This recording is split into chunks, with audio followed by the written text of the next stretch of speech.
जय हिंद फ्रेंड्स, स्वागत है आप सभी का हमारे डेली की इस रीडिंग की क्लास में, जहाँ पे हम द हिंदू के आर्टिकल को पिक करते हैं और अपनी रीडिंग को किस तरीके से डे बाय डे हम बेसिक से लेकर के एडवांस लेवल पर लेकर के जा सकते हैं, उसके ऊपर हम काम करते हैं। फ्रेंड्स, आप जानते होंगे कि आप लोगों में से बहुत से लोग ऐसे होंगे, पहली बात तो, जो किसी न किसी गवर्नमेंट एग्ज़ाम या कॉम्पिटिटिव एग्ज़ाम की प्रिपरेशन कर रहे होंगे, और साथ ही साथ आप लोगों में से बहुत से लोग ऐसे भी होंगे जो अपने इंटरेस्ट के लिए, अपने आप को अपडेटेड रखने के लिए न्यूज़ से जो भी इनकमिंग डेज़ में जो न्यूज़ आती रहती है, चाहे वो इंडिया की बात करें या फिर वर्ल्ड की बात करें, तो उस चीज़ से अपने आप को अवेयर रखना चाहते होंगे। तो इन दोनों ही पर्पज़ से हमारी ये जो क्लास है वो बहुत इंपॉर्टेंट हो जाती है। और for those who are preparing for a certain exams, तो वो इस क्लास का किस तरीके से बेनिफिट लेंगे। तो आपको पता होगा कि रीडिंग बेस्ड बहुत सारे क्वेश्चंस आते हैं आपके एग्ज़ाम के अंदर, चाहे वो वोकैबुलरी बेस्ड हो या फिर आपकी जो आपके एग्ज़ाम में पैसेजेस या cloze test, parajumble, unseen passages वगैरह क्वेश्चंस पूछे जाते हैं जहाँ से, तो उस चीज़ में अगर आप एक्यूरेसी लेना चाहते हैं, क्योंकि आप सभी जानते हो कि आपका जितना भी एग्ज़ाम होता है वो टाइम बाउंड होता है। एंड टाइम बाउंड होने का क्या मतलब हुआ कि कम टाइम में आपको ज़्यादा क्वेश्चंस अटैम्प्ट करने होते हैं और करेक्ट करने होते हैं। तो वहाँ पे आपकी रीडिंग स्किल बहुत अच्छी होनी चाहिए, आपका जो स्पीड होना चाहिए। एक बार जब आप किसी चीज़ को पढ़ो तो आपके दिमाग में उस जो भी चीज़ लिखी हुई है उसका पूरा का पूरा एक ओवरव्यू, एक पूरा का पूरा ब्यौरा आपके दिमाग में छप जाना चाहिए। तो इस हिसाब से आप अगर अप्रोच को लेकर के चलोगे तभी जा कर के आप अच्छा कर सकते हो एग्ज़ाम के अंदर। और यकीन मानिए, अगर आप डेली बेसिस पे कुछ ना कुछ रीड कर रहे हो और उसमें अगर आप द हिंदू के आर्टिकल को पिक कर ले रहे हो, तो कहीं ना कहीं ये आपको एक तरीके से अपडेटेड भी रखती है और साथ ही साथ आपका जो एग्ज़ाम है ना इंग्लिश का, उसके हिसाब से भी आपको प्रिपेयर करती है। इस क्लास का बेनिफिट आप किस तरीके से ले सकते हैं, तो इस आर्टिकल का PDF जो है, जो भी हमें आर्टिकल पढ़ना होता है, उसको हम पहले ही अपने टेलीग्राम चैनल पर शेयर कर देते हैं।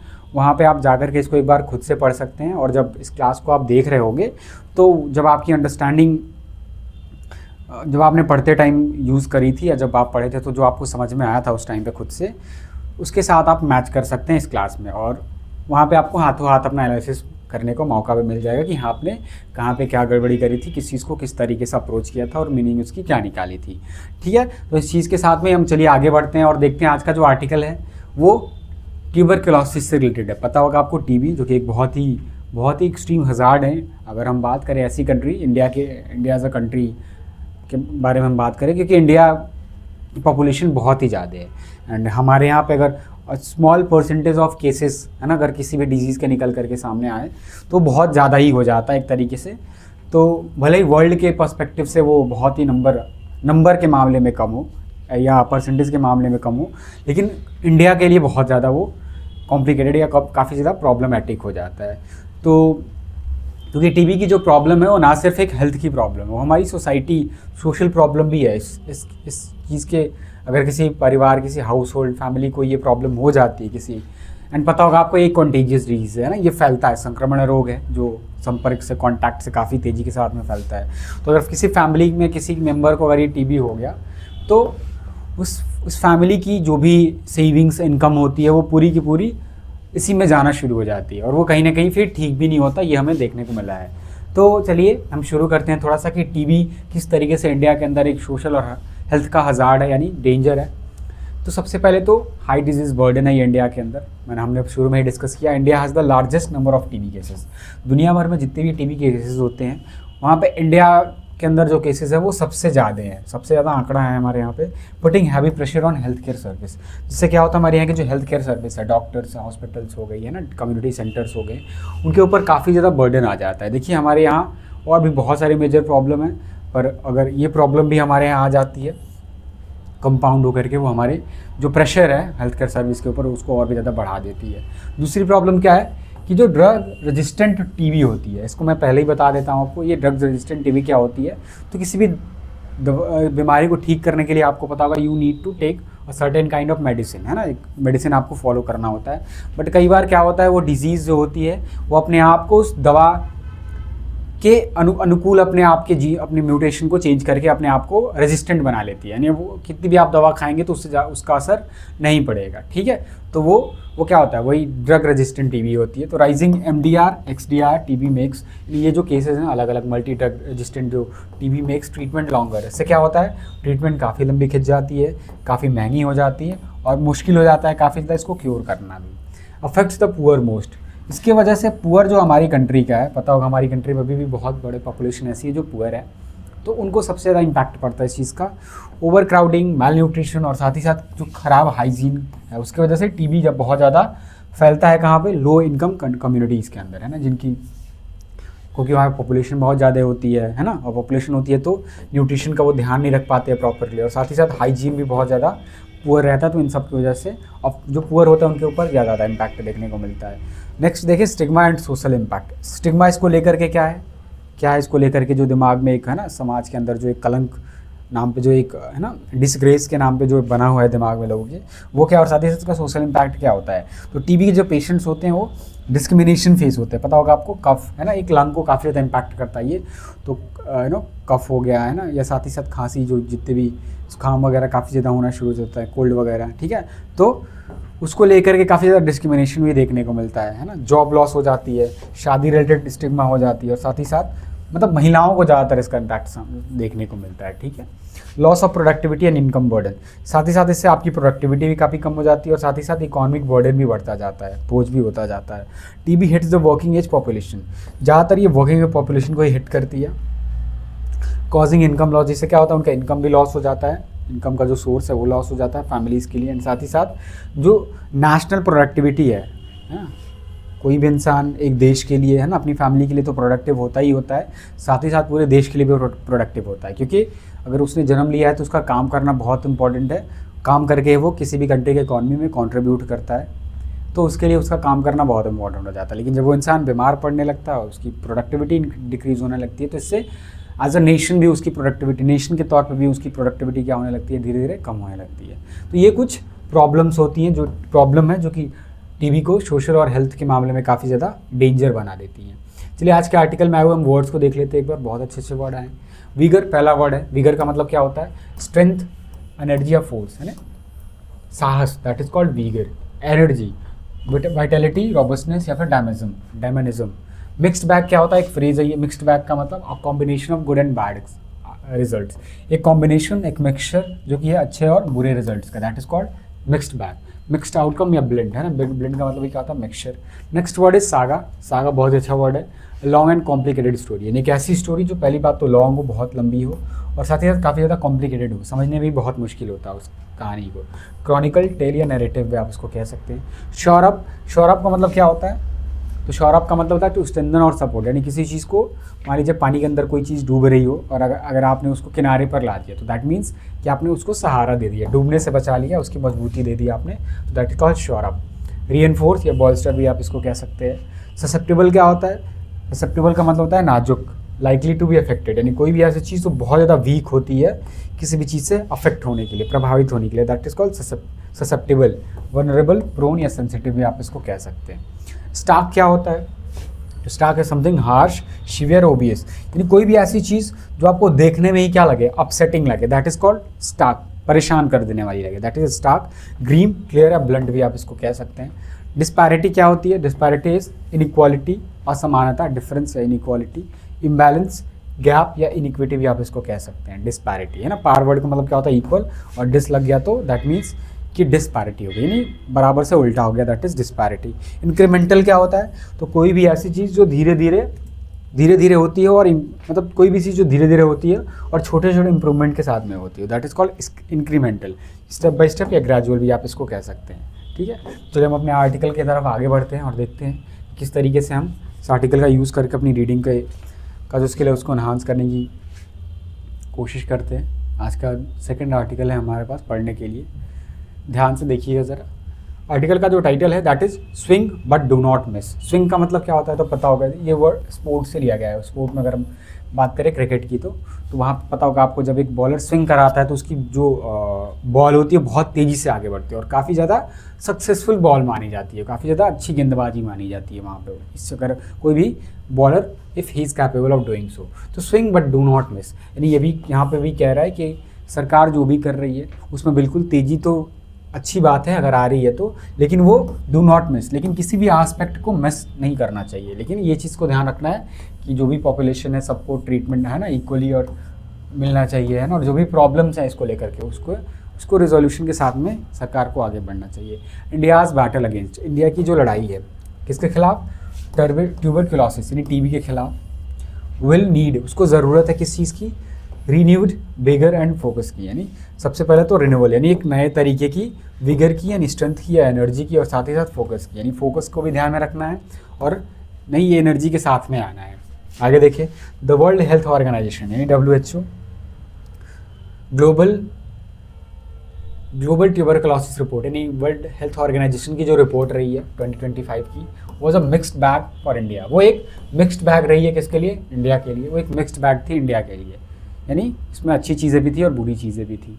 वाइल ट्यूबरक्लोसिस, जबकि जो टीबी है, टीबी के जो इंसिडेंट्स है, इंसिडेंट्स क्या होते हैं, इंसिडेंट्स का मतलब द रेट ऑफ अकरेंस यानी होने की जो रेट है, दर है, दैट इज इंसिडेंस, यानी टीबी की जो होने की जो दर है, had the highest decline rate, यानी इसका रहा है, क्या रहा है, सबसे ज़्यादा डिक्लाइन रेट। यानी अगर हम डिक्लाइन यानी कमी के मामले में देखें तो सबसे ज़्यादा रहा है। वो कब रहा है, ग्लोबली यानी दुनिया भर के अंदर, बाई 21%, यानी यहाँ से 21% से फ्रॉम 237 पर लाख पॉपुलेशन, यानी 1 लाख पॉपुलेशन अगर 2015 के अंदर 1 लाख पॉपुलेशन में से इतनी पॉपुलेशन को क्या थी, टीबी था, जो कि इतना था 21% टू 187, तो ये कहाँ पे पहुँच गया है, पर लाख पॉपुलेशन यानी 187 पे पहुंच गया है 2024 के अंदर। तो ये हाईएस्ट डिक्लाइन रेट है। इंडिया अभी भी बना हुआ है अमंग द कंट्रीज, उन देशों में से एक with the highest rates of TB, जो कि किसके साथ में है, उच्चतम रेट के साथ में है टीबी के, यानी इंडिया में अभी भी टीबी के जो केसेस हैं वो बहुत ज़्यादा हैं, बियरिंग, सहते हुए 25% ऑफ द वर्ल्ड्स बर्डन, यानी पूरी दुनिया का जो बर्डन है टीबी को लेकर के, तो उसका 25% किसके ऊपर है, ये इंडिया के ऊपर ही है। यानी अगर 100 केसेस हैं टीबी की पूरी दुनिया भर में, तो 25 केसेस कहाँ पे हैं, इंडिया के अंदर ही हैं। दिस ऑल्सो मीन्स, इसका मतलब ये भी होता है दैट कि इंडिया ने रिकॉर्ड किया है द मैक्सिमम नंबर, यानी सबसे ज़्यादा नंबर को, आंकड़ों को, जो कि है केसेस का, ऑफ टीबी यानी टीबी के 2024 के अंदर। 2024 के अंदर इंडिया ने सबसे ज़्यादा नंबर्स को क्या किया है, रिकॉर्ड किया विद इन द कंट्री। अगर हम देश के अंदर बात करें, Uttar Pradesh has the highest number of cases, यानी उत्तर प्रदेश के पास रहा है सबसे ज़्यादा वो नंबर यानी आंकड़ा, जो कि है केसेस का, यानी सबसे ज़्यादा केसेस उत्तर प्रदेश में देखने को मिला है हमें, अगर हम इंडिया के अंदर बात करें। फॉलोड बाई, जिसको फॉलो किया जाता है किसके द्वारा, जिसके पीछे आते हैं महाराष्ट्र, बिहार एंड मध्य प्रदेश, इनके बाद ये सारे स्टेट्स आते हैं। Delhi has the highest TB infection prevalence rate, Delhi भी पीछे नहीं है, दिल्ली के पास भी रहा है सबसे ज़्यादा टीबी के इन्फेक्शन प्रेवलेंस रेट। इसका क्या मतलब हुआ, तो जितनी भी पॉपुलेशन है उनमें कितने लोगों को टीबी है, तो उसकी अगर पॉपुलेशन मान लीजिए 100 है, तो परसेंटेज के मामले में, है ना, परसेंटेज के मामले में अगर कोई सबसे ज़्यादा है तो वो दिल्ली है। दो इट्स एक्चुअल केसेस, हालांकि इसके जो एक्चुअल केसेस है, वास्तविक जो केस नंबर्स हैं, नंबर्स की अगर हम बात करें, आर नॉट दैट हाई, वो इतने भी हाई नहीं है as far as multi drug resistant TB is concern. अगर हम बात करें इस चीज़ की, मल्टी ड्रग रेजिस्टेंट टीबी की इज़ कंसर्न, अगर हम इसकी बात करें, the scenario seems quite challenging, तो जो सिनारियो, जो परिदृश्य है ना, वो क्या ऐसा प्रतीत होता है कि थोड़ा चैलेंजिंग है, काफ़ी चैलेंजिंग है ना, काफ़ी चुनौतियों से भरा हुआ है। इंडिया आज पर द रिपोर्ट, इन रिपोर्ट के हिसाब से ऑल्सो रिकॉर्डेड, इसने रिकॉर्ड किया किस चीज़ को, the highest number of drug resistant TB को, यानी ड्रग रेजिस्टेंट जो टीबी के केसेस होते हैं। देखिए अलग अलग कैटेगरीज हैं कि टीबी के भी अलग अलग कैटेगरीज होती हैं, तो अगर ड्रग रेजिस्टेंट टीबी के केसेस की अगर हम बात करें तो इंडिया में सबसे ज़्यादा है इन 2024 के अंदर, अकाउंटिंग फॉर 32%, जो कि बराबर है किसके, 32% के, जो कि है global MDR TB and rifampicin resistant cases का। अगर इन केसेस का बात करें, अलग अलग कैटेगरीज हैं। देखिए ये दवाएं हैं जिनको टीबी को ट्रीट करने के लिए यूज़ किया जाता है, तो जब टीबी इनसे भी रेजिस्टेंट हो जाती है ना, इनको खाने के बाद भी अगर टीबी ठीक नहीं हो रहा है तो वो जो टीबी हो जाता है वो अलग कैटेगरी जो टीबी की हो जाती है, तो उसके भी 32% केसेस इंडिया के अंदर हैं। With a treatment success rate, यानी ट्रीटमेंट सक्सेस रेट के होने के साथ में ही जो कि है फॉर न्यू, यानी कि और ये ट्रीटमेंट दो चीज़ों के लिए, एक तो नए और साथ ही साथ ट्रीटेड केसेस के लिए भी है। होवरिंग एट, इसके होवर करने के साथ में ही, मंडराने के साथ में ही, सर पे मंडराने के साथ में ही, जो कि कितना है 90%, यानी जितने भी इंडिया के अंदर केसेस हैं उनमें से नया और ट्रीटेड जो केसेस हैं वो लगभग 90% है। एंड एट 77%, और 77% पे कौन है ये, for MDR RR TB cases, यानी तो ये फॉर MDR, यानी ये जो केसेस हैं इनके लिए started on second line treatment, जो कि शुरुआत हो जाता है कब, सेकेंड लाइन पे की ट्रीटमेंट के बाद शुरू हो जाता है। अगर दवा चल रही है तो उसके बाद ये भी शुरू हो जाता है। The saga of the mixed bag, यानी जो कहानी है, जो दास्तान है, दास्तान किसकी है, इस मिक्स्ड बैग की, अच्छे और बुरे परिणामों की, कॉन्टिन्यूस अभी भी जारी है। India's TB mortality rate, India के अंदर जो टीबी की वजह से मौत होने वाले जो आंकड़े हैं, ड्रॉप्ड फ्रॉम, वो गिर गए हैं, कहाँ से, 28 से पर 1 लाख, यानी कहाँ से गिरे हैं ये 28 जो पर 1 लाख पॉपुलेशन के ऊपर जो 28 डेथ हुआ करती थी टीबी की वजह से, जो कि 2015 के अंदर ये था, तो ये कहाँ पे पहुँच गए हैं, 28 से 21 पे पहुँच गए हैं पर 1 लाख पॉपुलेशन। 1 लाख पॉपुलेशन में से अगर 21 लोग की जान जा रही है टीबी की वजह से, और ये 2024 का आंकड़ा है।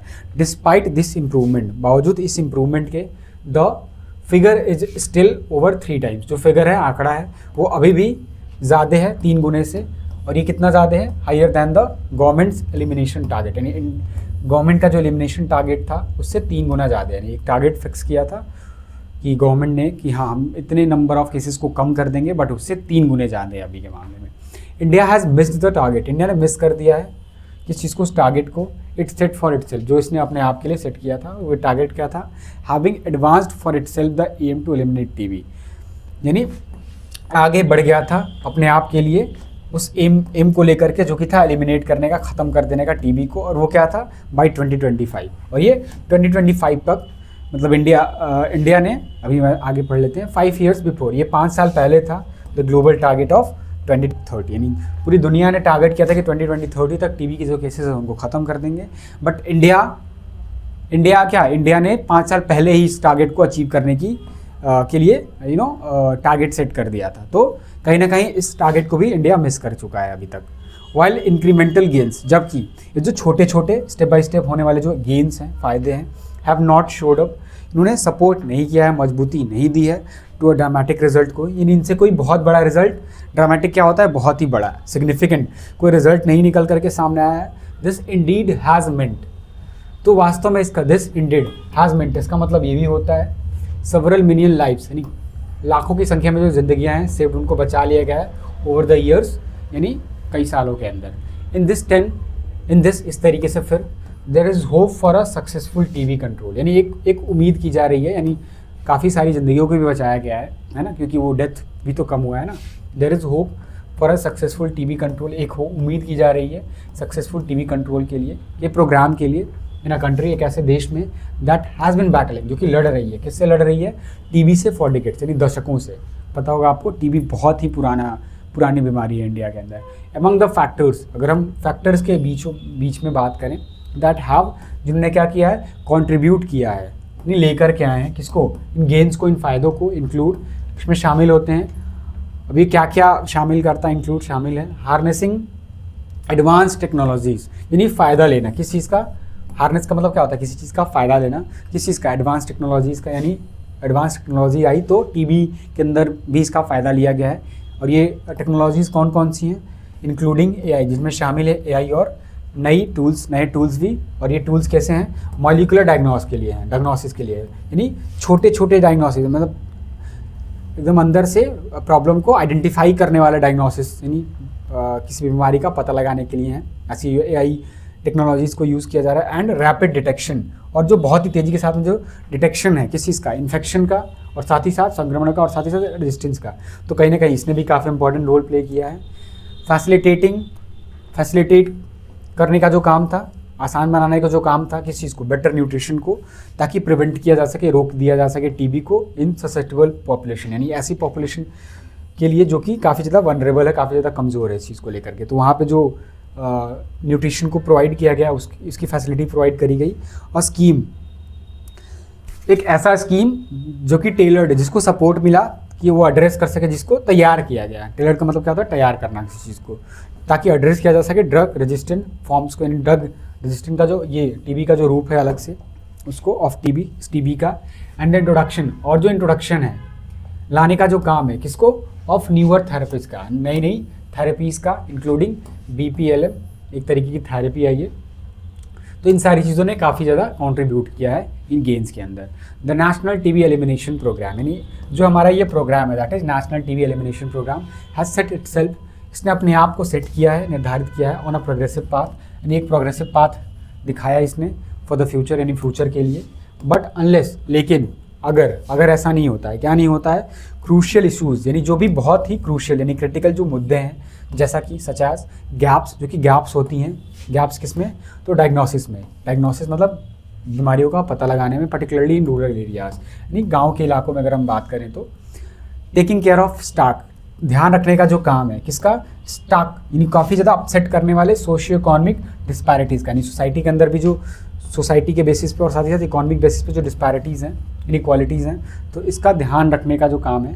And the high MDR-RR TB cases, और काफ़ी ज़्यादा ये जो MDR-RR टीबी के जो केसेस का बर्डन है, बोझ है। फ्रीक्वेंट ड्रग शॉर्टेज, और समय समय पर होने वाला क्या चीज़? ड्रग के अंदर जो शॉर्टेज है, ड्रग की जो कमियां होती हैं। एंड लूमिंग माल न्यूट्रिशन, और लूमिंग का मतलब क्या होता है? मंडराता हुआ। ये जो मंडराता हुआ माल न्यूट्रिशन है ना, अच्छा न्यूट्रिशन ना मिलने की जो एबिलिटी है या जो अवस्था है, तो ये जो सारी चीज़ें हैं, अनलेस ये तभी आर एड्रेस्ड, इनको तब तक एड्रेस नहीं किया, अगर एड्रेस नहीं किया जाता है विथ वीगर, किसके साथ में? वीगर के साथ में, नया एनर्जी के साथ में, इंडियन एफर्ट। तो इंडिया के जो एफर्ट्स हैं विल कंटिन्यू, वो जारी रहेंगे, to stay in the realm of swing and miss. और वो कौन से रिल्म में जारी रहेंगे रहना?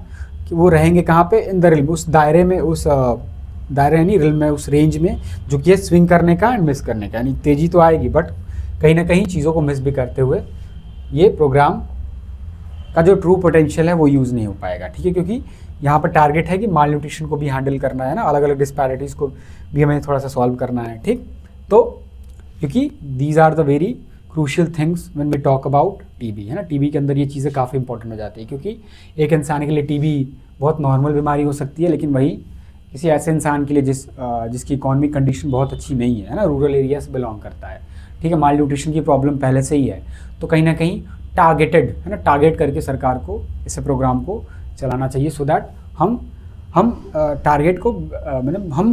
टारगेट को अचीव करने के चक्कर में चीज़ों को मिस ना कर दें। ठीक है, तो आई होप आपकी सारी चीज़ें समझ में आ गई होगी।